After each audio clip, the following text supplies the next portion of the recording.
الشيطان الرجيم حسبنا الله ونعم الوكيل نعم المولى ونعم النصير بسم الله الرحمن الرحيم الحمد لله الذي هدانا لهذا وما كنا لنهتدي لولا أن هدانا الله لقد جاءت رسل ربنا بالحق والصلاة والسلام والتحية والإكرام على أشرف الأنبياء والمرسلين مولانا ومولى الكونين جد الحسن والحسين أبي القاسم محمد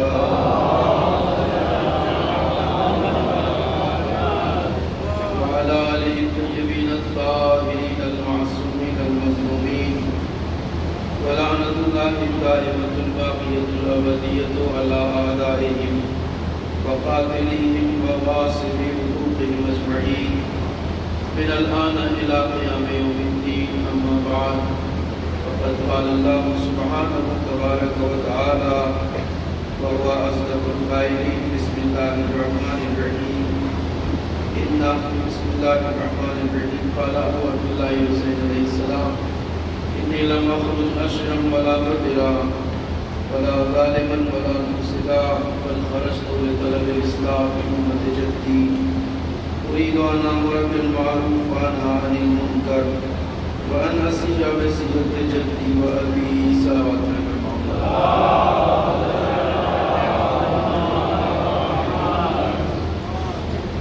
عزیزان محترم اور بزرگان گرامی قدر واقعہ کربلا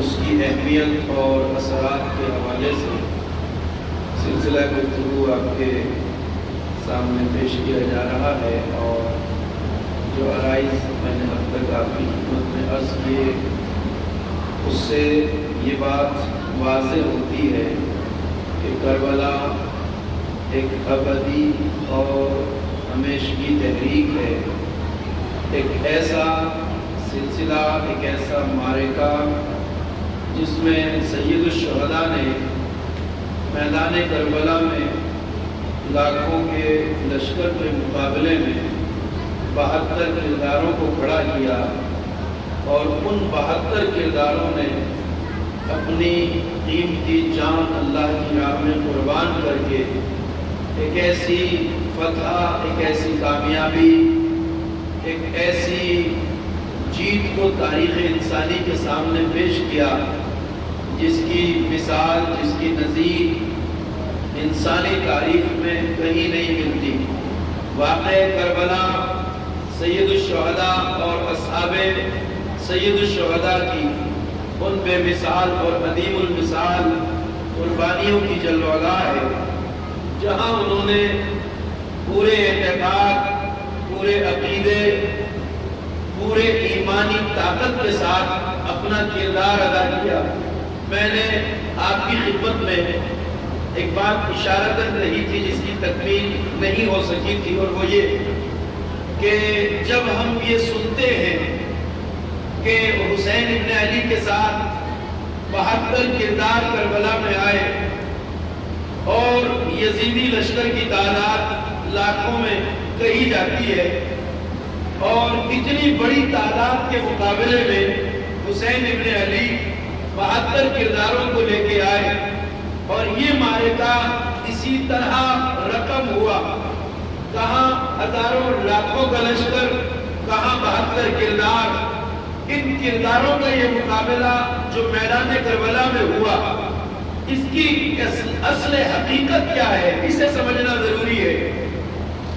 ایک بات کی طرف اشارہ کروں گا اپنے جوانوں اور بچوں کے لیے کہ جب کبھی آپ یہ ذکر سنیں کہ حسین کے ساتھ 72 آئے، یزید کی طرف لاکھوں آئے، تو کبھی بھی یہ خیال نہ کیجئے گا، ایسا نہ سمجھئے گا کہ حسین 72 سے زیادہ افراد کربلا میں لا نہیں سکتے تھے۔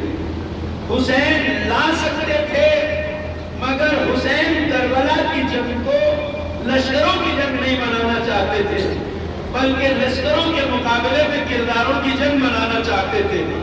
اگر حسین چاہتے یزیدی فوج کی برابر فوج لانا تو تاریخ گواہ ہے اس بات پر کہ حسین لا سکتے تھے، مگر نہیں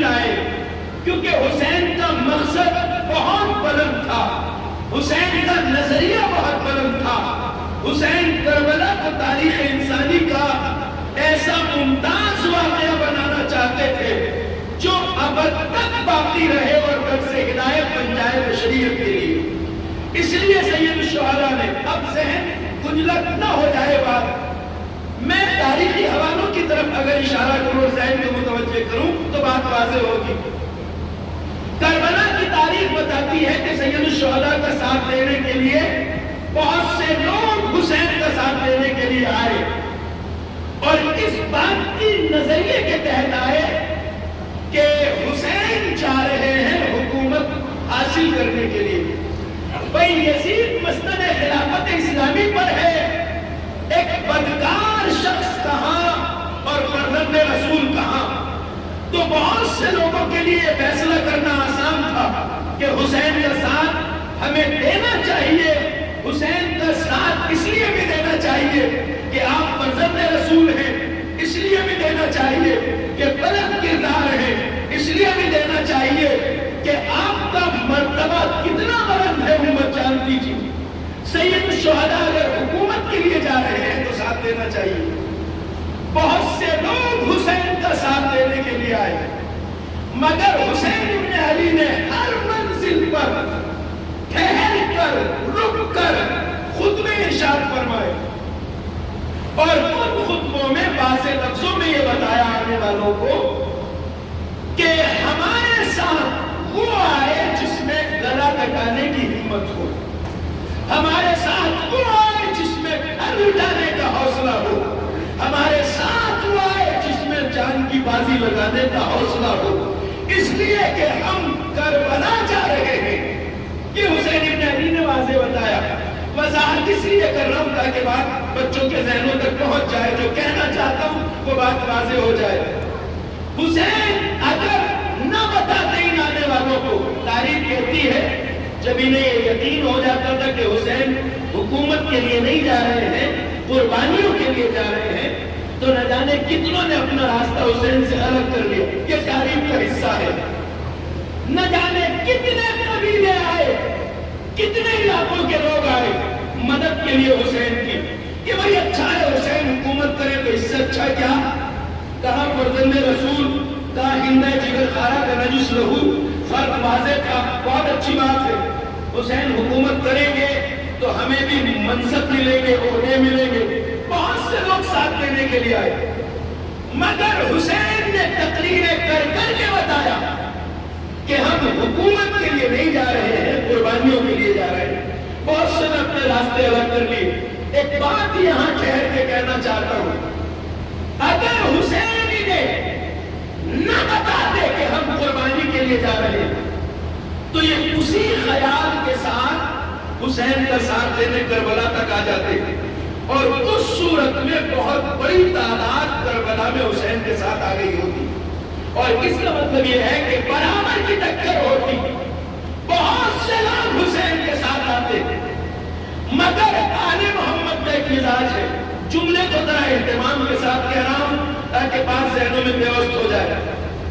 اگر وہ آئے تھے اس خیال کے ساتھ کہ حسین جا رہے ہیں یزید سے مقابلہ اس لیے کرنے کے حکومت ہتھی آئیں گے اور حسین انہیں نہ بتاتے تو یہ سب کربلا تک آ سکتے تھے نا، اسی خیال کے ساتھ آ سکتے تھے. مگر حسین نے بتایا ہر جگہ تقریر کر کے، اس لیے بتایا کہ آل محمد کا ایک مزاج ہے اور آل محمد کا مزاج یہ ہے کہ آل محمد کسی کی جہالت سے فائدہ نہیں اٹھاتے. ذرا جملے کی قدر کیجئے گا، آل محمد کسی کی جہالت سے فائدہ نہیں اٹھاتے. حسین نہ بتاتے تو بہت سارے آگے ہوتے مگر وہ سب جہالت میں آئے ہوتے، غفلت میں آئے ہوتے. آل محمد کسی کی غفلت سے فائدہ نہیں اٹھاتے. تو پہلی بات تو یہ کہ حسین کربلا میں ان لوگوں کو لے کے نہیں آئے جو بہت بڑی تعداد آ سکتی تھی. حسین نے ان کو بتا دیا، انہوں نے راستہ بدل دیا. بعض لوگ چونکہ یہ بات کم پڑھی جاتی ہے، اس کی حقیقت کو اگر نہ سمجھ پائیں تو یہ تو جانتے ہوں گے کہ کربلا میں حسین کی مدد کے لیے آسمان سے فرشتوں کے لشکر آئے تھے. آئے تھے نہ آئے تھے؟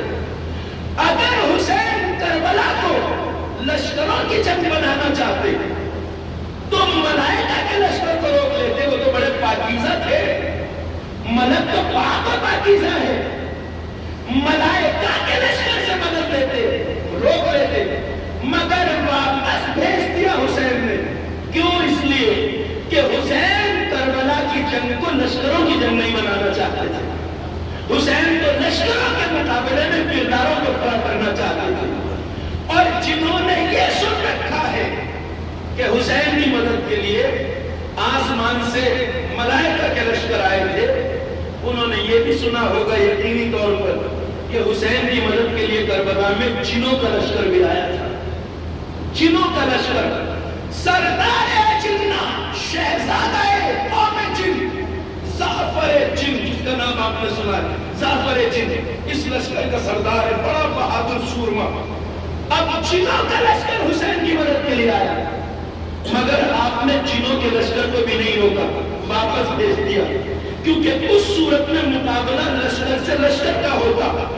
حسین کربلا کو لشکروں کی نہیں کرداروں کی جنگ بنانا چاہتے تھے، اور قیامت تک آنے والی نسلوں کو ایک پیغام دینا چاہتے تھے کہ دیکھو جب لشکروں سے کردار ٹکراتے ہیں تو کردار کا تو کمال ہی ہے کہ کردار قتل ہو کے بھی جیت جاتا ہے، قتل کر کے بھی جیت جاتا ہے۔ صلوات پڑھیے بر محمد علیہ۔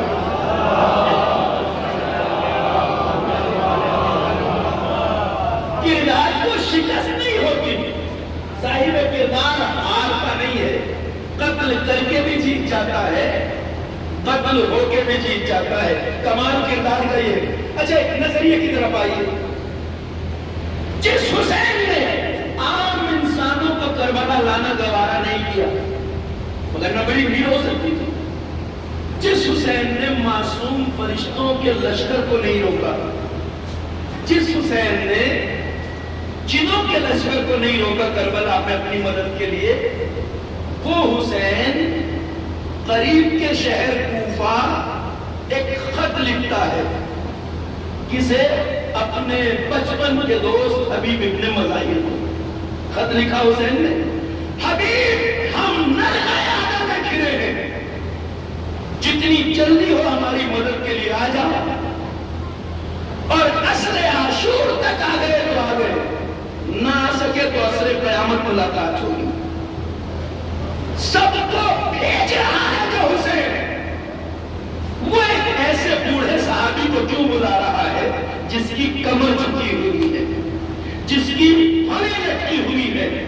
اس کا مطلب یہ ہے کہ حسین بتانا چاہتے ہیں انسانی تاریخ کو کہ نامحرم تک یزید کی طرف لاکھوں آئے، حسین کی طرف ایک حبیب آیا، اور حسینیت اور یزید کے مارکے میں حسین نے بتایا کہ یزیدوں کی طرف لاکھوں ہوں گے، حسین کی طرف ایک حبیب جیسا کردار آئے گا، تو حسین ایک کو لاکھوں پہ بھاری سمجھے گا۔ صلوات پڑھے بر محمد والے محمد۔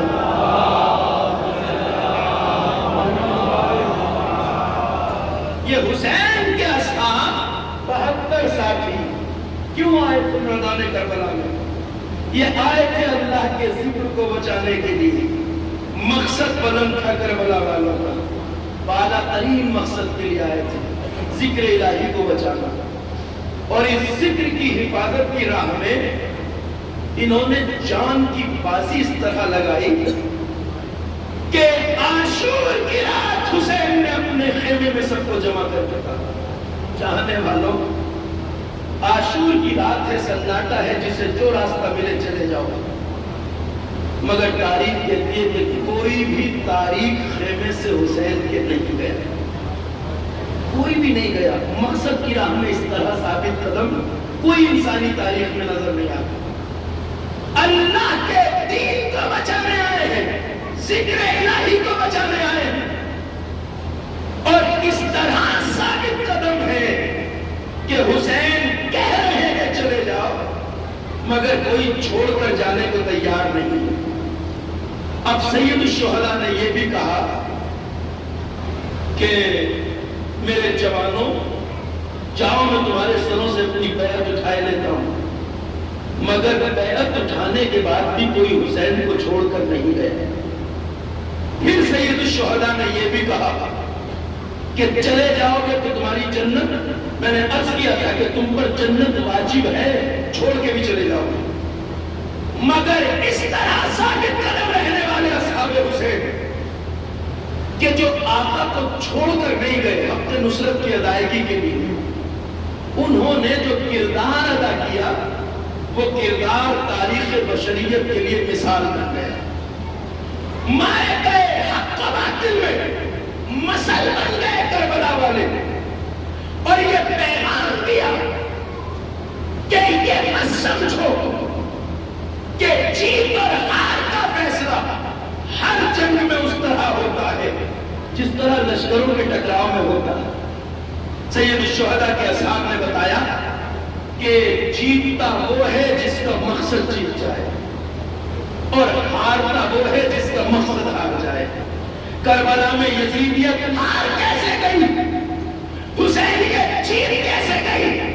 اس لیے کہ کربلا والے گلے کے داغے بھی اس مقصد میں کامیاب آگے ہو گئے جسے بچانے کے لیے آئے تھے، اور یزیدیت گلے کاٹ کر بھی اس مقصد میں کامیاب نہیں ہوئی جس مقصد کو لے کے وہ آئے تھے.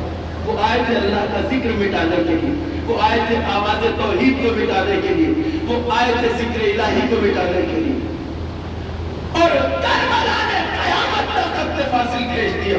اس لیے آج ہمارے سامنے بھی جب یہ مرحلہ ہے زندگی میں تو ہمیں وہی فیصلہ لینا ہے جو کربلا والوں نے لیا. کربلا کا پیغام کیا ہے؟ فرش عزائے حسین کا پہلا پیغام عزت کی زندگی ہے.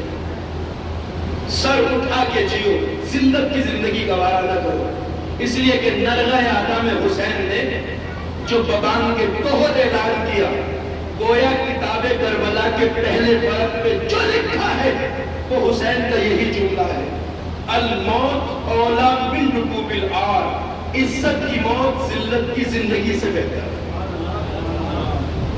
یعنی ہماری ذمہ داری یہ ہے کہ اس پیغام کو زمانے والوں تک پہنچائیں کہ اگر کسی کو بھی عزت کی زندگی چاہیے تو وہ آئے حسین کی بارگاہ سے عزت کا سبق لے کے جائے. کیونکہ دنیا میں کوئی انسان ایسا نہیں جو عزت سے نہ جینا چاہتا ہو. بھائی عزت ایک انسان کا فطری تقاضا ہے، طبیعت اور مزاج میں ہے انسان کے، وہ عزت چاہتا ہے. ذلت سے کوئی نہیں جینا چاہتا. ذلت اور عزت کے معاملے میں ہر انسان، اس میں مذہب کی قید نہیں ہے، ایمان اور بے ایمانی کی قید بھی نہیں ہے. جو بھی انسان، آپ راہ چلتے کسی آدمی کو روک کے پوچھئے کہ عزت سے جینا چاہتے ہو یا ذلت کے ساتھ، تو جواب یہی دے گا: میں عزت سے جینا چاہتا ہوں، ذلت سے نہیں جینا چاہتا. اب اگر ایک انسان عزت سے جینا چاہتا ہے تو عزت کی سب سے بڑی درسگاہ ہے مجلس عزائے حسین، جہاں عزت کی زندگی کا سبق سکھایا جاتا ہے، جہاں عزت کی زندگی کا درس دیا جاتا ہے. اور یہی ہماری ذمہ داری تھی عزیزوں. ہمارا کام تھا لوگوں کو، انسانوں کو، عوام الناس کو فرش عزا سے جوڑنا. مجلس میں آنے کے لیے وہ شرطیں نہیں ہیں جو مسجد میں آنے کے لیے ہیں.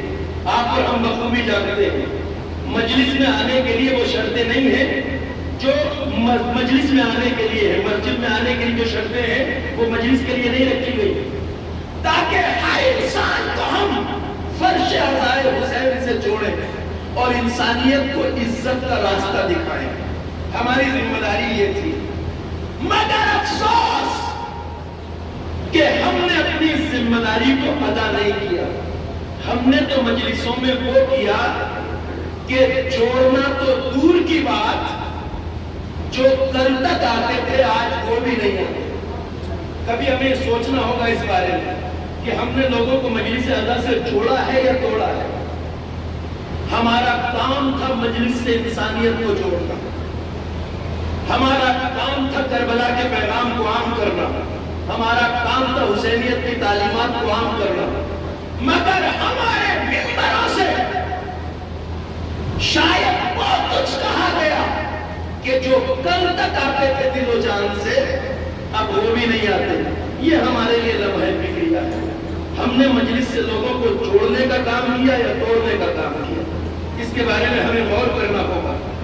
دیکھیے، جب انسان مقصد بھول جاتا ہے، مقصد جب بھول جاتا ہے تو اس کے یہاں وہ چیزیں پیدا ہو جاتی ہیں کہ جو اسے ہدف سے دور کر دیتی ہیں۔ مثال، آج کل جب آپ بھی خطیبوں کا انتخاب کرتے ہیں مجلس پڑھوانے کے لیے، عوام الناس کی بات کر رہا ہوں، آپ بالخصوص آپ نہیں، تو ہم یہ دیکھتے ہیں کہ جس خطیب کو بلا رہے ہیں وہ کس طرح کی مجلس پڑھتا ہے، اور ہم نے کیٹیگری طے کر رکھی ہے۔ ایک ہوتی ہے تبلیغی مجلس، ایک ہوتی ہے تبرع والی مجلس۔ تو لذت اور مزہ سب کو کس میں آتا ہے؟ جس میں واہ زیادہ ہو، شور زیادہ مچے، جبکہ مجلس سے اٹھ کے جانے کے بعد کچھ یاد رہے یا نہ رہے، مگر امام باڑے میں شور بہت تھا صاحب، چاہے پلے کچھ نہ پڑا ہو۔ تو جو ہمارا معیار ہے چننے کا، تو اسی چناؤ کی بیس پر آنے والا کام کرتا ہے، اور وہ بھی اپنے مقصد کو بلا دیتا ہے۔ وہ کیا کرتا ہے؟ جب کوئی خطیب کسی بستی میں جاتا ہے تو وہ سب سے پہلے کسی بزرگ کو کونے میں لے جاتا ہے، سفید گاڑی والے چچا کو کونے میں لے جاتا ہے۔ چچا یہ بتائیے آپ کے یہاں کیا چل رہا ہے؟ ہوتا ہے نا اکثر جب خطیب کسی نئی بستی میں جاتا ہے تو پہلے یہ پوچھ لیتا ہے یہاں کیا چلتا ہے، یعنی مطلب یہ ہے کہ جو چلتا ہے وہ چلا کے چلا جاؤں گا۔ اپنا کوئی ہدف نہیں ہے، اپنا کوئی مقصد نہیں ہے، اپنی کوئی ذمہ داری نہیں ہے، ممبر پہ آنے کا اپنا کوئی غریزہ نہیں، جو چلتا ہے وہ چلا کے چلا جاؤں گا۔ میرے عزیزوں، جسے اپنی ذمہ داری کا نہ پتا ہو، جو اپنا فریضہ بھی گاؤں کے چچا سے پوچھے، وہ قوم کی رہنمائی کس طرح کر سکتا ہے؟ وہ ملت کو آگے لے کے کیسے بڑھ سکتا ہے؟ وہ قوم کی فکری تربیت کیسے کر سکتا ہے؟ لہذا ہمیں بھی اپنے پیمانوں کو دیکھنا ہوگا، اور علماء کی ممبر پہ آنے والوں کی بھی یہ ذمہ داری ہے کہ وہ فریضوں کو سمجھے، ذمہ داریوں کو سمجھے، وقت کے تقاضوں کو سمجھے۔ اگر ایک عالم کی مثال طبیب کے جیسی ہے، ایسا نہیں ہوتا کہ کوئی طبیب ڈاکٹر آپ نے بلایا تو وہ محلے والوں سے پوچھتا ہو کہ کون سی دوائی دینا ہے، اسے خود امت قوم کے مرض کو تشخیص دینا ہے، اسی اعتبار سے گفتگو ہونا چاہیے۔ آج ہمارے اس مزاج نے ہمارے مذہبی معاملات میں ہمیں بہت نقصان پہنچایا۔ ہمارا کام تھا پیغام حسین کو عام کرنا، اور مکتب عاشورہ سے بڑا تو کوئی مکتب نہیں۔ زینب کبریٰ نے زندان شام سے رہا ہو کر سب سے پہلے جس چیز کی بنیاد ڈالی وہ مجلس عزائے حسین تھی۔ بھئی زینب کبریٰ نے سب سے پہلے مجلس برپا کی، مدینے آنے کا انتظار بھی نہیں کیا۔ شام میں جیسے ہی اعلان آزادی ہوا، زینب نے مجلس عزا کی بنیاد ڈال دی۔ ہم سے بعض لوگ سوال کرتے ہیں کہ سب سے پہلے زینب نے مجلس کی بنیاد کیوں ڈالی؟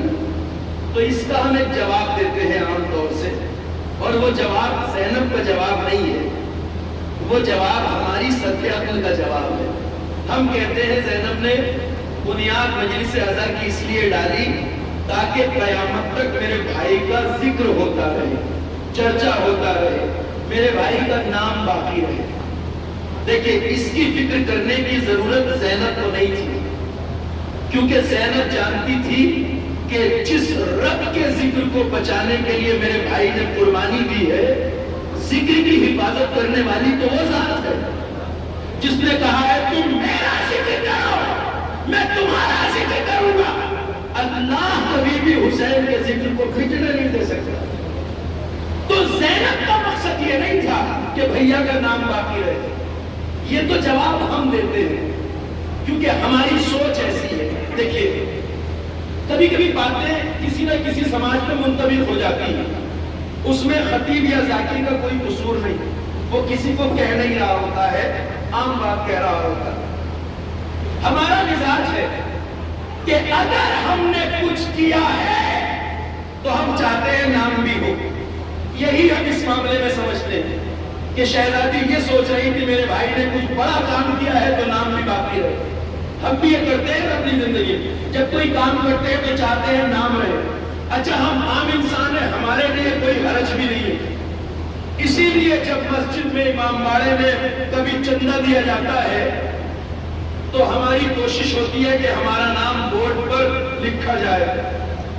50 سال پہلے بھی اگر ہمارے بڑوں نے کسی امام باڑے میں چندہ دیا تھا تو جب نئی تعمیر ہو رہی ہو تب بھی اس بات پہ جھگڑے ہوتے ہیں کہ یہ پتھر نہیں ہٹنا چاہیے یہاں سے، یہ پتھر یہیں لگا رہنا چاہیے، کہ ہمارے بزرگوں نے کام کیا تھا تو نام رہے. کوئی حرج بھی نہیں، عام انسان ہے. مگر زینب کا درجہ اس سے بلند ہے. زینب نے مجلس اس لیے نہیں رکھی کہ میرے بھائی نے بڑا کام کیا تھا تو نام بھی رہے. زینب نے مجلس کی بنیاد اس لیے رکھی کہ زینب سے زیادہ کوئی نہیں جانتا کہ میرے بھیا کے نام میں کشش کیسی ہے. زینب نے مجلس اس لیے رکھی کہ جب میرے بھائی کا نام لے کے فرش بچھایا جائے گا تو ساری انسانیت حسین کے نام پر جمع ہو جائے گی اور وہاں سے حسین کے کردار کا سبق سکھایا جائے تاکہ دنیا حسینیت کا سبق لے، تاکہ دنیا حسینی طرز زندگی کو سیکھے، دنیا حسینی کردار کو سیکھے. اس لیے زینب نے مجلس کی بنیاد رکھی، اس لیے نہیں رکھی تھی کہ کام کیا ہے تو نام رہے. زینب کا جذبہ یہ نہیں تھا. اور اس کی دلیل یہ ہے کہ حسین بن علی کے نام میں کتنی کشش ہے صاحب. ایک اکیلا یہ مجلس اعزا کا پروگرام ہوتا ہے صاحب جس کا بس اعلان کرنے کی ضرورت ہے. اعلان کرنے کی ضرورت ہے بس. نہ کسی کو دروازے پہ جا کے بلانا ہے، نہ ہاتھ پکڑ کے لانا ہے، نہ انویٹیشن دینا ہے. اپنا کوئی بھی پروگرام رکھ کے دیکھ لیجئے، آپ کو جب تک انویٹیشن نہیں دیں گے، پیغام نہیں بھیجیں گے، بلوائیں گے نہیں، کوئی نہیں آئے گا. ایک حسین کی مجلس میں ایک کشش ہے. مجھے یاد آ گیا ایک بڑا قدیم واقعہ ہے. ویٹیکن سٹی جو عیسائیوں کا مذہبی مقام ہے دنیا میں سب سے بڑا، جیسے ہمارے یہاں نجف اشرف اور مقدسہ حوضہ علمیہ، اس طرح عیسائیوں کا سب سے بڑا مقام ہے ویٹیکن سٹی. مرکز ہے عیسائیت کا، وہاں سب سے بڑا پوپ رہتا ہے. یہ واقعہ پوپ جان پل دوم کا ہے. پوپ جان پل سے ملنے کے لیے شیعہ علماء کا ایک ڈیلیگیشن ویٹیکن پہنچا تھا. اور جب یہ تعارف ہوا کہ آپ کس قوم کے ہیں، کس مذہب اور فرقے کے ماننے والے ہیں، تو بتایا گیا ہم شیعہ اثنا عشری ہیں، وہ جو مجلس کرنے والے ہیں، ماتم کرنے والے ہیں، حسین ابن علی کا ذکر کرنے والے ہیں. تو واقعے میں لکھا ہے کہ پوپ جان پل نے یہ جملہ کہا کہ آپ شیعہ فرقے کے ہیں اور آپ کے پاس ایک ایسی چیز ہے کہ جو اگر ہمارے پاس ہوتی تو ہم ساری دنیا کو عیسائی بنا دیتے. کہا وہ کیا ہے؟ کہا وہ ہے مجلس عزائے حسین، وہ ہے فرش عزائے حسین. اس لیے کہ آپ جانتے ہیں اچھی طرح کہ عیسائیت دنیا کا سب سے بڑا فرقہ ہے آج، مگر انہیں اپنے میسج پہنچانے کے لیے ملینز ڈالر خرچ کرنے پڑتے ہیں. جنگلوں میں جاتے ہیں، بیابانوں میں جاتے ہیں، آدیواسیوں کے بیچ جاتے ہیں، ہاسپٹل بناتے ہیں، اسکول بناتے ہیں، کالج بناتے ہیں، مشن کے نام پر، چرچ کے نام پر لٹریچر بانٹتے ہیں، کتابیں، تب کہیں ان کا مذہب جا کے آگے بڑھتا ہے. مگر اس کے باوجود ساری دنیا عیسائی نہیں ہے. وہ کہتا ہے وہ چیز جو تمہارے پاس ہے اگر ہمارے پاس ہوتی تو ہم ساری دنیا کو عیسائی بنا دیتے. اس لیے کہ اگر حسین کا نام لے کر فرش بچھا دیا جاتا ہے تو نہ دروازے پہ جانے کی ضرورت، نہ ہاتھ پکڑ کے لانے کی ضرورت، ہر کوئی حسین کے نام پر کھنچا آتا ہے. اب سوال یہ ہے، ہمیں اپنے آپ سے سوال کرنا چاہیے کہ اگر وہ یہ کہہ رہا ہے کہ ہم ساری دنیا کو عیسائی بنا دیتے تو ہمارے پاس مجلس عزا کی ہے، فرش عزا، جو کام وہ کرنے کا دعویٰ کر رہا ہے اسے ہم کیوں نہیں کر سکتے؟ یہ لمحہ فکریہ ہے.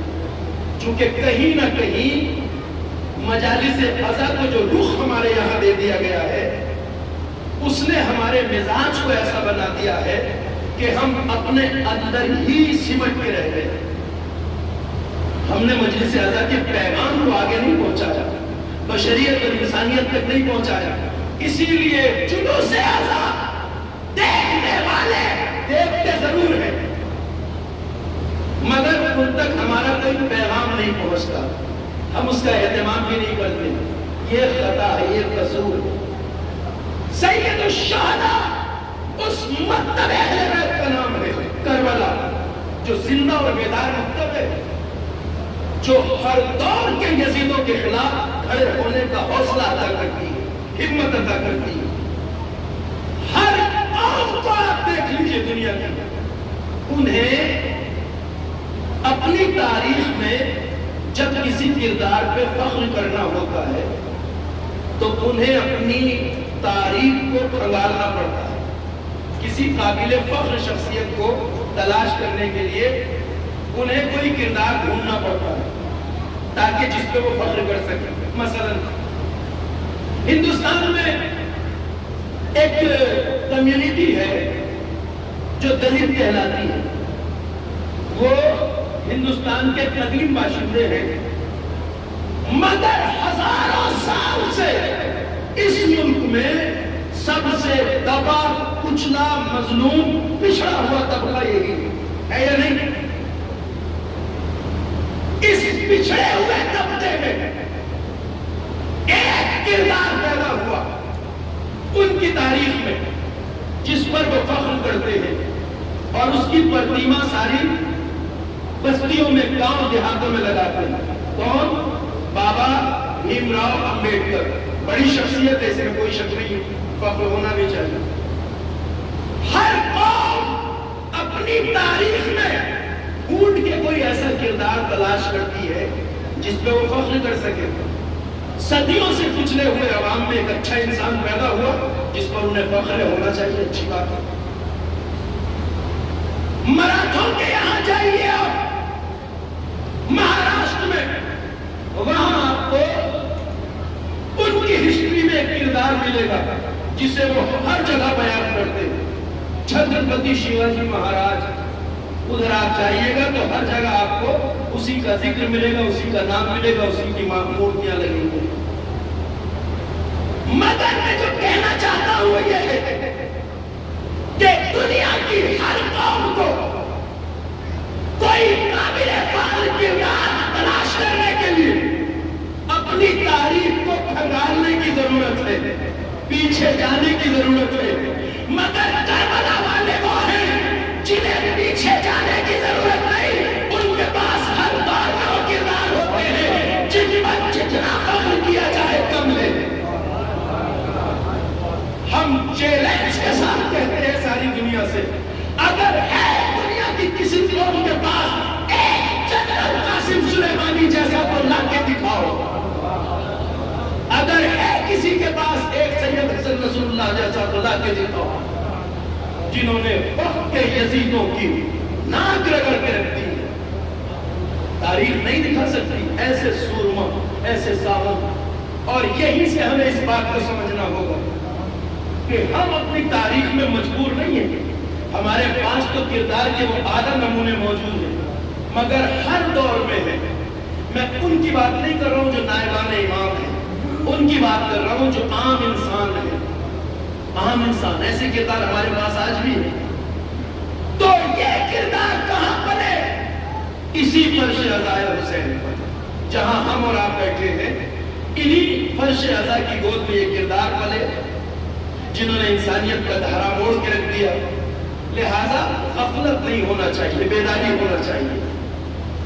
ہم اپنی تاریخ میں ایسے چمکتے ہوئے کردار آج بھی رکھتے ہیں جو ساری انسانیت سے بالا تر ہے۔ اس قوم نے واللہ ظالموں کی نیندیں اڑا کے رکھتی ہیں۔ یہی 40 جس کی لوگ چوک کر بلا جا رہے ہیں، اور پروردگار ہمیں اور آپ کو بھی زائران 40 میں شمار فرمائے اور ہمیں توفیق عطا فرمائے کہ ہم 40 کے اس عظیم موقع پہ سید الشہداء کی زیارت کے لیے کربلا جائیں۔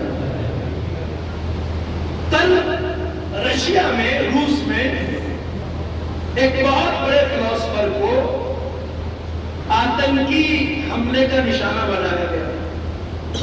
اس کی گاڑی پر اٹیک ہوا، گاڑی بم سے اڑا دی گئی، مگر اتفاق یہ ہے کہ اس وقت اس گاڑی میں وہ خود نہیں تھا، اس کی جوان سال بیٹی تھی، 20-22 سال کی بیٹی، اور وہ بم دھماکے میں ماری گئی۔ الیگزینڈر اس کا نام ہے فلسفر کا۔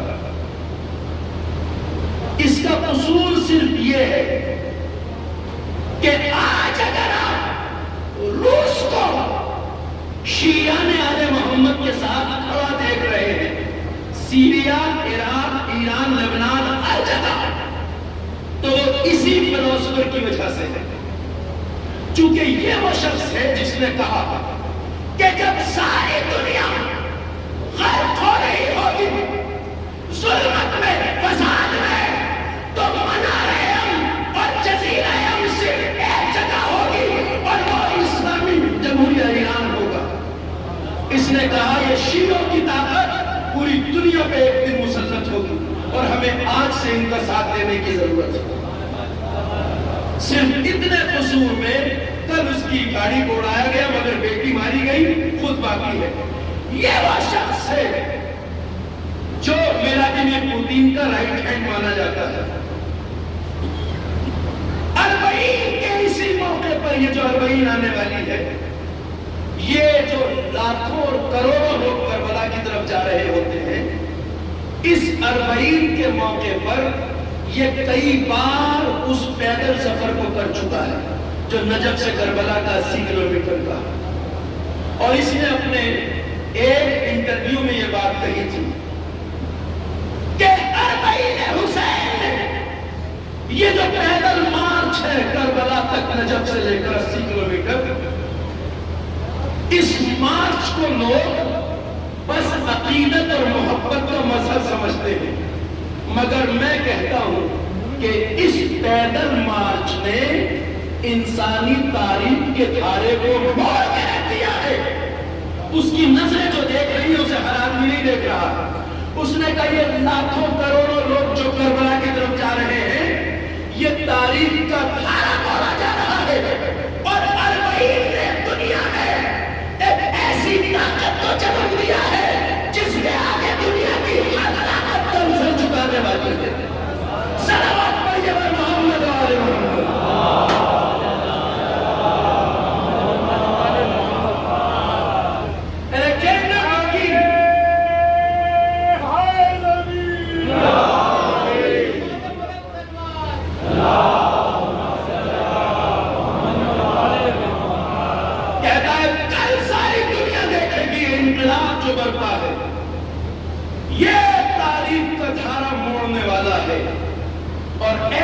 طاقت کو جنم دیا۔ طاقت کا مطلب ایک ایسی پاور، آج تک دنیا میں 2 سپر پاور مانے جاتے رہے، 2 بلاک مانے جاتے رہے جو طاقت کا مرکز رہے دنیا میں، ایک روس، ایک امریکہ۔ یہ کس طاقت کی بات کر رہا ہے؟ یہ کہہ رہا ہے کہ اس 40 حسینی نے، یعنی حسین کے اس کردار کی طاقت میں اب دنیا میں ایک ایسی قوت کو جنم دے دیا ہے کہ جس کے آگے ساری دنیا کی طاقتیں سر جھکانے پہ مجبور ہو جائیں۔ اور میں آپ کو ایک بہت بڑے عالم دین کی بات سناتا ہوں۔ انہوں نے کہا کہ یہ 40 کا ملین مارچ جہاں ساری دنیا سے محبان آل محمد جمع ہوتے، شیعہ اہل بیت جمع ہوتے، وہ کہتے ہیں کہ جب کوئی قوم ایک ساتھ ایک لڑی میں پرو دی جائے اور سب کے دل ایک ہو جائیں، آپ دیکھیں نا کروڑوں لوگ جو وہاں ہوتے ہیں سب کے دل ایک ہوتے ہیں، ذرہ برابر اختلاف نہیں ہوتا، ٹکراؤ نہیں ہوتا، کسی کو کسی سے دھکا بھی لگ جائے تو وہ ہاتھ چوم کے آگے بڑھ جاتا ہے، ناراض نہیں ہوتا۔ اگر کسی کا پاؤں کسی کے جوتے کے نیچے آ جائے تو آپ کے جوتے کو بوسہ دے کے جائے گا، ناراض نہیں ہوگا۔ وہ کہتے ہیں کہ جب کسی قوم کے دل اس طرح مل جائے تو سمجھو کہ اللہ اس قوم سے کوئی بہت بڑا کام لینے والا ہے۔ میں اپنے جوانوں کو بس بیدار کرنا چاہتا ہوں، بڑی معذرت تیزی سے وقت بیت جاتا ہے، بات منزل تمام تک نہیں آتی ہے۔ یہ اللہ نے جو 40 کا موقع رکھا ہے، کروڑوں لوگ جو کربلا جا رہے ہیں، اس موقع کو کم نہ سمجھیے۔ وہ فرماتے ہیں کہ جس وقت اسلامی انقلاب آیا بھی نہیں تھا مگر ایران کی پوری قوم سڑکوں پہ نکل آئی تھی امام خمینی کے حکم پر، تو امام خمینی نے اس وقت کہا تھا کہ جب کوئی قوم ایک ساتھ جڑ جائے تو اللہ اس سے کوئی بڑا کام لینے والا ہوتا ہے۔ جب ایک ملک کے عوام ایک ہوئے تو انقلاب خمینی آیا، اور جب ساری دنیا کے شیعہ ایک ہو گئے تو اب انقلاب مہدی کی تیاری ہے۔ صلوات پر محمد و آل محمد۔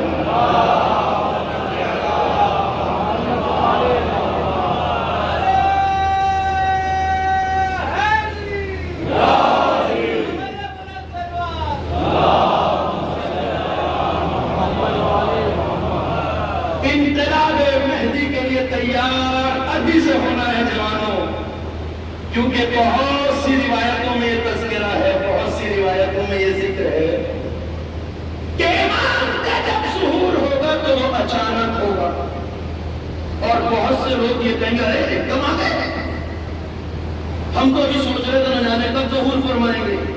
لہذا غفلت میں وقت نہ گزارو جوانوں، مولا کب آ جائے اس کے لیے تیار رہنا ضروری ہے، اور قوم کا اس طرح جمع ہو جانا یہ آمد کی بشارت ہے۔ ایک قوم جب ایک دوسرے کے ساتھ متحد ہو جائے تو اس قوم سے اللہ کوئی بڑا کام لینے والا ہے۔ 40 نے تاریخ بدل دی ہے، ہسٹری رقم کر دی ہے۔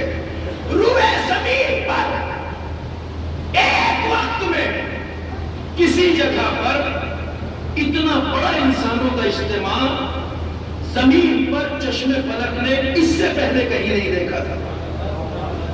جہاں 40 میں 3 کروڑ سے لے کر 7 کروڑ تک لوگ کربلا میں جمع ہوتے ہیں، اس زمین کے اوپر کسی بھی جگہ یہ اپنے آپ میں ورلڈ ریکارڈ ہے۔ میں نے بہت پہلے اس بارے میں تفصیل عرض کی تھی، مجھے نہیں معلوم آپ کے ذہنوں میں ہے یا نہیں، مگر ورلڈ ریکارڈ ہے اپنے آپ میں۔ سب سے بڑا انسانوں کا اجتماع ہمارے ہندوستان میں ہوتا ہے جسے کمبھ کا میلہ کہا جاتا ہے۔ کمبھ کے میلے میں بھی ایک ساتھ اتنے لوگ جمع نہیں ہوتے، چونکہ 2-3 مہینے چلتا ہے تو کبھی 2 کروڑ کبھی 3 کروڑ لوگ جمع ہو جاتے، مگر اتنے ایک ساتھ کبھی جمع نہیں ہوئے۔ یہ اپنے آپ میں ریکارڈ ہے، ورلڈ ریکارڈ ہے۔ اور یہاں ایک ہی ورلڈ ریکارڈ نہیں بنا، سینکڑوں ورلڈ ریکارڈ ہے۔ ایک ریکارڈ یہ بھی ہے کہ جتنی لمبی نماز جماعت نجف اور کربلا کے روڈ میں ہوئی، چشم فلک نے زمین پہ اتنی لمبی نماز جماعت نہیں دیکھی۔ 35 کلومیٹر لمبی نماز جماعت حسین کے عزاداروں نے نجف اور کربلا کے روڈ پر قائم کی۔ اب آئے وہ حماقت پسند لوگ جو نماز اور حسین میں ٹکراؤ کی بات کرتے ہیں، اتنی لمبی نماز جماعت قائم کر کے حسین والوں نے بتا دیا کہ حسینی صرف نمازی نہیں ہوتا بلکہ وہ ہوتا ہے جس کی نماز بھی ورلڈ ریکارڈ بن جاتی ہے۔ 35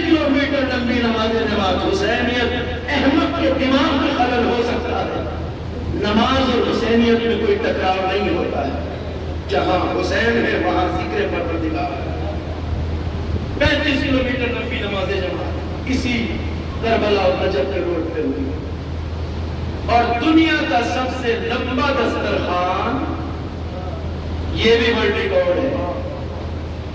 45 کلومیٹر لمبا دسترخوان. آپ دیکھتے ہیں جو گئے ہیں ان سے پوچھئے, حالانکہ وہ آپ سے یہ کہیں گے کہ جو دیکھا ہے اس کیفیت کو بیان کرنا ممکن نہیں ہے, بس اسے دیکھنے ہی سے سمجھ سکتا ہے انسان کیا ہے. آپ جائیں گے وہاں, آپ دیکھیں گے سڑک کے کنارے بالکل نیا صوفہ سیٹ رکھا ہے. کہا جاتا ہے عراق میں اس دور میں جتنی بھی شادیاں ہوتی ہیں اس میں ملنے والے جہیز میں جو فرنیچر ہے اسے عراقی اپنے گھر میں استعمال نہیں کرتے, رکھ دیتے ہیں تاکہ جب اربعین آئے گی تو آقا کے عزاداروں کے لیے سڑک پہ بچھا دیا جائے. بدلاؤ یہ جذبہ ہے وہاں, زبردستی پکڑ پکڑ کے اپنے گھروں میں لے جاتے ہیں. میں دیکھیے کوشش کر رہا ہوں اس کیفیت کو آپ کے ذہنوں تک پہنچا دوں. قدم چومتے ہیں صرف اس لیے کہ آپ انہوں نے جو خیمہ لگایا ہے زائرین کی خدمت کا وہاں قدم رکھتی ہے. قدم چومتے ہیں, پاؤں دباتے ہیں. کیا نہیں ہے وہاں, جوتے کاٹنے سے لے کر کپڑے دھونے کی مشینیں تک سب لگی ہوئی ہیں روڈ پر, کسی کو ذرہ برابر تکلیف نہیں. میں آپ کو سناتا ہوں یہ جذبہ عشق حسینی کا کسے کہتے ہیں.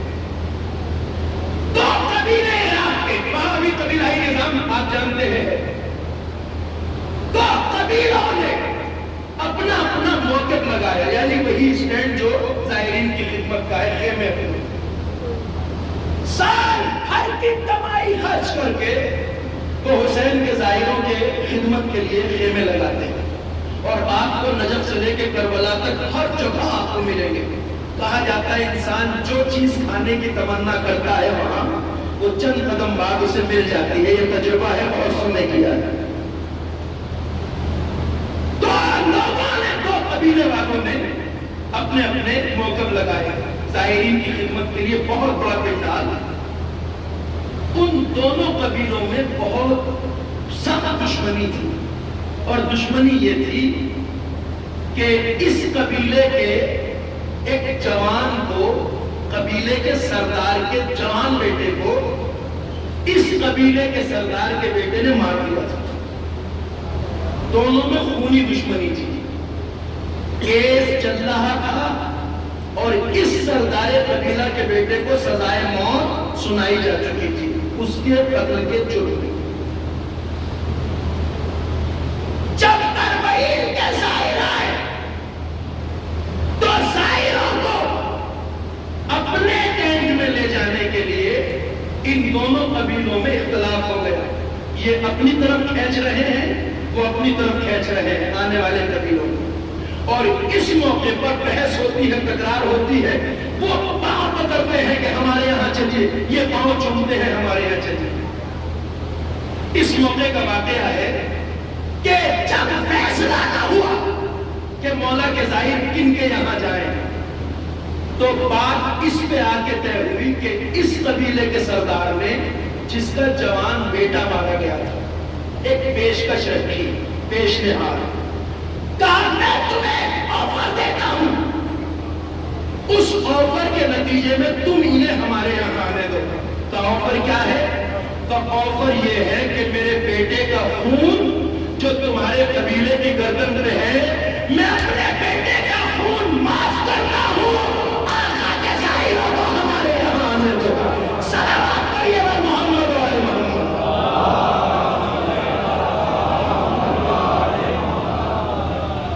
اپنے جوان بیٹے کے قتل کے جرم کو معاف کر دیا, بس آقا کے ظاہروں کو ہمارے یہاں آنے دو. اس جذبے کی قدر کوئی پہچان سکتا ہے؟ جوان بیٹے کا خون معاف کر دیا, پر اتنا کرو میں خون معاف کرتا ہوں, تم آقا کے ظاہروں کو ہمارے یہاں. اربعین کا موقع ہے عزیزوں, اس لیے میں اپنے جوانوں کو کہہ رہا ہوں آمادہ رہیے, نیت ضرور رکھیے. آج ہی ہے انشاءاللہ ہر صبح و شام میں اس کے لیے دعا کروں گا کہ مولا مجھے کربلا آنا نصیب کرے، زیارت اربعین مولا ہم سب کو عنایت فرمائے۔ ضرور دعا کیجئے انشاءاللہ وہ کریم ذات کتنی جلدی اپنی بارگاہ میں آپ کو بلا لے کہ آپ کو بھی حیرت ہوگی انشاءاللہ۔ حسین کے زائروں نے ایسا سیلاب انسانوں کا بہتا ہے کربلا کی طرف، ایسا لگتا ہے کہ جیسے کوئی سیل رواں ہے، ایک دریا ہے جس کا پانی جس طرح بہتا چلا جاتا ہے۔ آپ اگر نجف اور کربلا کے روڈ پہ بیٹھ جائیں، کوئی زائر 10 منٹ کے لیے بیٹھنا بھی گوارا نہیں کرتا، سوچتا ہے اگر وہ 10 منٹ بیٹھ گیا ایک صوفے پر تو اس کے سامنے سے لاکھوں لوگ گزر جاتے ہیں۔ جیسے آپ کبھی دریا کے کنارے بیٹھ جاؤ تو حساب ہی نہیں لگا سکتے کہ کتنا پانی 10 منٹ میں آپ کے سامنے سے گزر گیا۔ اس پہ اس طرح انسانوں کا ریلا کربلا کی طرف رواں ہوا۔ ایک اکیلے زائر حسین نے، عاشق حسین نے، جو کھانے کا اسٹال لگایا تھا اسی نجف اور کربلا کے روڈ پہ شروع کے سالوں میں اور اب تک چلتا ہے۔ پہلے ہی سال 37 کروڑ روپے صرف عزاداروں کو، زائروں کو کھانا کھلانے پہ خرچ کیے۔ 37 کروڑ روپے ایک مہم پہلے۔ اور اسی لیے ہم کہتے ہیں حسین کے عزادار حسین کے نام پہ جتنا لٹا دیتے ہیں نا، اتنا بجٹ تو دنیا کی سرکاروں کے پاس نہیں۔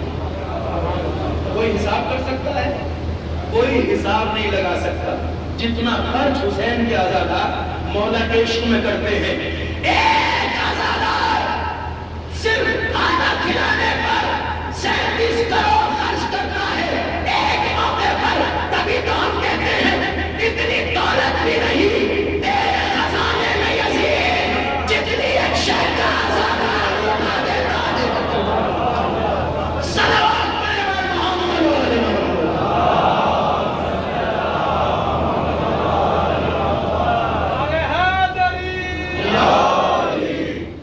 یہ سید الشہداء کے عزادار ماتندار جس جذبے، جس شوق اور جس عشق کے ساتھ کربلا کی طرف رواں دواں ہوتے ہیں، یہ مثال زدنی ہے، اس کی کہیں مثال نہیں ملتی۔ میں اس لیے عرض کر رہا ہوں کہ دنیا کو اصل اذیت شیعان آل محمد سے یہی ہے۔ حسین کا راستہ کیا ہے؟ عزت کا راستہ۔ وہ بے چین ہیں یہی سوچ کر کہ ان کے پاس آج سب کچھ ہے، پیٹرول، گیسز، دنیا کی ساری دولت ان کے قدموں میں پڑی۔ انہوں نے سب کچھ چھین لیا آل محمد سے، مگر عزت اگر کہیں سر جھکاتی ہے تو وہ آل محمد اور ان کے چاہنے والوں کا دروازہ۔ شیعت عزت کا نام ہے، مردانگی اور شرف کا نام ہے۔ آج عزت جن کے دروازے پہ سر جھکاتی ہے وہ آل محمد کے چاہنے والے اور اہل بیت ہیں۔ یہ دیکھ کر ظالموں کو نیند نہیں آتی کہ جن کے گھر لوٹے گئے، جن کے گلے کاٹے گئے، جن کے بچوں کو ذبح کیا گیا، جن کی ناموس کو بے پردہ پھرایا گیا، مگر اس کے باوجود عزت نے ان کا دروازہ نہیں چھوڑا۔ وہ یہ دیکھ کے حیران ہے۔ آپ دیکھیں نا تاریخ اٹھا کر، بنی امیہ، بنی عباس نے آل محمد سے سب کچھ چھین لیا تھا، سب کچھ۔ ان کے بڑے بڑے محل تھے، قصر العمارے تھے۔ آل محمد کے پاس معمولی مٹی کے مکانات تھے جن میں دیے جلتے تھے۔ ان کے محلوں میں روشنی تھی، جگمگاہٹ تھے، قمقمے تھے۔ آج وہ یہ دیکھ کے حیران ہیں کہ جتنے محل تھے وہ سب کوڑے کے ڈھیر میں بدل گئے، اور حسین کی بارگاہ میں ساری انسانیت کا سر جھکتا ہے۔ کروڑوں انسانوں کا کربلا جانا اپنے آپ میں مسئلہ ہے۔ عرب میں کسی کے اہل حرم کو اسیر کر کے، قیدی بنا کر درباروں، بازاروں، قریوں، شہروں اور بستیوں کے بیچ سے اس لیے نکالا جاتا تھا تاکہ ان کی توہین کی جا سکے۔ آپ جانتے ہیں اس بات کو؟ کسی کو قتل کرنے کے بعد اس کے گھر والوں کو قیدی بنا کر عرب میں اس لیے دیار و دیار پھرایا جاتا تھا تاکہ انہیں رسوا کیا جا سکے، تاکہ ان کی عزت کو پامال کیا جا سکے، تاکہ انہیں ذلیل کیا جا سکے۔ فوج یزیدی نے اہل حرم کو اسیر کر کے ان راستوں سے گزارا جہاں زیادہ بھیڑ تھی، اور تاریخ میں یہاں تک ملتا ہے کہ آل محمد کو یہودیوں اور عیسائیوں کے محلوں اور بستیوں سے گزارا گیا۔ اولاد رسول کو یہودیوں اور عیسائیوں کے محلوں سے گزارا گیا، اور یزید کے بدکار فوجی ان کے محلوں میں یہ اعلان کرتے ہوئے، یہ منادی کرتے ہوئے گزرتے تھے، اے یہودیوں، اے نصرانیوں، آ کے دیکھو، یہ اس محمد کی اولاد ہے جن کے ہاتھوں پر تمہیں شکست حاصل ہوئی تھی، کبھی خیبر میں، کبھی خندق۔ محمد کو اسیر کر کے لے جایا گیا۔ میں چند منٹ بس مسائل کے پڑھوں گا، مجلس تمام ہو جائے گی، بس وقت کے لیے آگاہ ہو جائے۔ اہل حرم کو اسیر کر کے تیار و تیار، ننگے سر علی کی بیٹیاں، ننگے سر محمد کی نواسیاں، ننگے سر فاطمہ زہرا کی بیٹیاں بازاروں سے گزر رہی۔ یہ دن وہی ہے نا عزاداروں جب قافلہ اہل حرم بازاروں سے گزر رہا ہے۔ روایت کہتی ہے کہ جب قافلہ شام میں پہنچا تو وہ زینب جس کی تشہیر ننگے سر کی گئی تھی بازاروں اور درباروں میں، اسے اتنا بھروسہ تھا اپنے رب کی ذات پر اور اپنی عزت نفس پر کہ یزید کے دربار میں جب زینب پہنچی، جسے اتنا گھما پھرا کے بازاروں سے ننگے سر لے جایا گیا ہو، اسے تو سر جھکا لینا چاہیے نا، بہت رسوا کیا گیا، مگر آل محمد کو معلوم ہے عزت کا مالک اللہ ہے، جسے اللہ عزت کرے اسے کوئی رسوا نہیں کر سکتا۔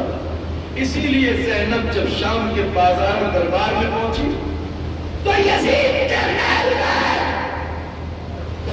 علی کی بیٹی ننگے سر جب آئی تو سیلانیوں کے جمگھٹ میں بیچ میں زینب تھی ننگے سر، سیلانیاں زینب کا حصار کیے ہوئے۔ علی کی بیٹی نے یزید کو خطاب کر کے کہا، یزید تو نے ہمارا گھر اجاڑا کروایا ہے، میرے بھائی کو قتل کیا، ہمیں ننگے سر بازاروں میں پھرایا، یزید کیا تو سمجھتا ہے تو ہماری عزت کو پامال کر دے گا؟ زینب نے کہا، کد کہنا جو تیرے بس میں ہے کر لے، مگر نہ تو ہماری وحی کو مٹا سکتا ہے اور نہ ہمارے اس عزت کو مٹا سکتا ہے کہ ہم وہی ہیں جن کے گھر میں قرآن اترا، شریعت اتری، دین الہی اترا۔ یزید کے دربار میں علی کی بیٹی نے جب یہ لہجہ اختیار کیا کہ ہم وہ ہیں کہ جن کے گھر میں وحی الہی کا نزول ہوا، جن کے گھر میں قرآن اترا، ہم وہ ہیں، کد کہتا جو تیرے بس میں ہے کر لے، اگر کچھ کمی رہ گئی ہو تو اور جو تیرے دل میں ہو کر لے، مگر تو ہماری عزت کو پامال نہیں کر سکتا، تو ہمارے تاج عزت کو نہیں چھین سکتا۔ یہ وہ لہجہ تھا جو زینب نے شام کے دربار میں یزید ملعون، وہ جو اپنے بھیا کی لاش کو بے گھروں میں پھر چھوڑ کے کربلا سے گئی، جس نے شام و کوفہ کے راستے میں تازیانے اور دھوئے کھائے، جو ننگے سر پھرائی گئی، اس زینب نے یزید کے دربار میں خطاب کیا کہ جو تیرے بس میں ہے کر لے، تو ہماری عزت کو پامال نہیں کر سکتا۔ یزید نے پوچھا، یہ عورت کون ہے جو اس طرح خطاب کر رہی ہے؟ شبر ملعون نے آگے بڑھ کے کہا، یزید اس خاتون کا نام زینب بنت علی ہے، یہ حسین کی بہن زینب ہے۔ یہ زینب بنت علی ہے، حسین کی بہن. اگر یہ زینب ہے تو اسے میرے سامنے لے کے آؤ، آگے لے کے آؤ. اللہ اکبر. جیسے ہی یزید نے کہا، سیدانیوں نے زینب کا گھیرا ڈال لیا، شہزادی کو آگے نہیں جانے دیں گے. جب کوئی ظالم تازیانے لے کے آگے بڑھے تو روایت کہتی ہے کہ شہزادی کی کنیز فضہ آگے بڑھے. فضہ فاطمہ زہرا کی کنیز، جس نے زہرا کو گود میں پالا تھا، جس نے حسن حسین کو گود میں پالا تھا. فضہ اتنی عمر ہو چکی تھی فضہ کی کہ کمر خمیدہ تھا. آگے بڑھی فضہ اور یزید کی آنکھوں میں آنکھیں ڈال کے کہا، یزید جسے آگے بلا رہا ہے تجھے نہیں معلوم وہ نبی کی نواسی ہے. وہ فاطمہ کی لاڈلی زینب کبریٰ ہے. جسارت کی ہمت کیسے ہوتی ہے. جیسے ہی اتنا کہا تو یزید کو غیظ آ گیا. کہا یہ خاتون کون ہے؟ کہ یہ فاطمہ کی کنیز فضہ ہے. یزید نے حکم دیا اس کنیز کو کوڑے لگائے جائیں. اب جو جلاد کوڑا لے کے آگے بڑھا، کسی مقام پر فضہ نے یزید کے فاجی جو حفاظت میں کھڑے تھے، حبش کے غلام، انہیں خطاب کر کے کہا، اے حبش کے غلاموں، کیا تمہیں حیا نہیں آتی؟ تمہارے ملک کی شہزادی پر کوڑا برسایا جائے، تم کھڑے دیکھتے رہ جاؤ. روایت کہتی ہے جیسے ہی فضہ نے اتنا کہا، حبش کے سارے غلاموں نے تلواریں کھینچ لی. یزید کے سر پہ تلواریں لے کے کھڑے ہو گئے. کہ یزید اگر ہمارے قبیلے کی اس خاتون کے اوپر ایک بھی گوڑا پڑ گیا تو دربار میں خون کی ندیاں بہہ جائیں گی. فضہ کو بچا لیا حبش کے غلاموں نے. بس جیسے ہی زینب نے منظر دیکھا، مدینے کا رخ کیا، کہا نانا ایک کنیز ہے، حبش کے غلام آ گیا ہے، مگر آئے نانا آپ کی نواسی، آپ کی امت نبیش بے مطلع ہو جاتا ہے. نانا ہمیں دیا بدایا. وَسَيَعْلَمُ الَّذِينَ ظَلَمُوا أَيَّ مُنْقَلَبٍ يَنْقَلِبُونَ. وَإِنَّا إِلَيْهِ رَاجِعُونَ. الہی بحمد زہرا وَأَبِيہا وَبَالِہا وَبَنِیہا وَالسِّرِّ الْمُسْتَودَعِ فِیہا. پروردگار تیری عظمت و جلالت و شان کرم کا واسطہ ہمارے ذکر عبادت کو قبول فرما. پروردگار بندگی اطاعت کی توفیق عطا فرما، گناہوں سے اجتناب کی توفیق عطا فرما. پروردگار ہمارے دلوں میں عشق و محبت و معرفت اہل بیت کو زیادہ سے زیادہ فرما. پروردگار ہمارا حشر و نشر محمد آل محمد کے ساتھ فرما. رب کریم تجھے واسطہ تیری عظمت و جلالت کا مقامات مقدسات اہلیات، بالخصوص کربلا معلیٰ نجف اشرف سامرہ اور روضہ سیدہ زینب کی حفاظت فرما. وہاں حفاظت کے معمور نوجوانوں کے عزم و حوصلے اور ہمتوں میں اضافہ فرما. رب کریم تجھے واسطہ تیری عظمت و جلالت کا جو مومن و مومنات مشتاق زیارت ہے انہیں زیارت کربلا نصیب فرما. جو بیمار ہیں انہیں شفا عطا فرما. جو مقروض ہیں انہیں بارے قرض سے سبکدوش فرما. پروردگار علماء اعلام اور مراجع کرام کا سایہ ہمارے سروں پہ برقرار رکھ. پروردگار منتقم خون حسین صاحب زمانہ حضرت حجت کے ظہور میں تعجیل فرما. ہم اس لائق بنا کے اپنے امام کے ناصرین